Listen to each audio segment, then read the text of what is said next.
சிரமம், கஷ்டம், பிரச்சனை, கவலை இதுவெல்லாம் வாழ்வை நிரப்பும் போது எல்லாரும் எதிர்பார்க்கிற ஒரே விஷயம், ஏதாவது ஒரு பெரிய அதிசயம் நிகழ்ந்துராதா அப்படிங்கிறது தான்.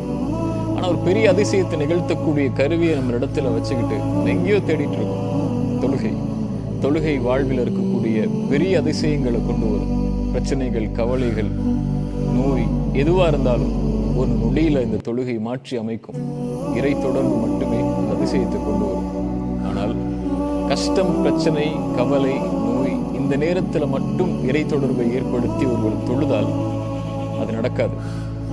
மகிழ்ச்சி, ஆனந்தம் இறைவன் அதிகமாக கொடுக்கும் போது யார் இறைவனை அதிகமா நினைவு கூறுறாங்களோ, கஷ்டத்தில், பிரச்சனையில் அவன் அவர்களை நினைவு கூறுவான். அதிசயம் தொழுகையில் உண்டு. 5 நேர தொழுகையை சரியாக தொழுங்கள், அதிசயத்தை காண்பீர்கள்.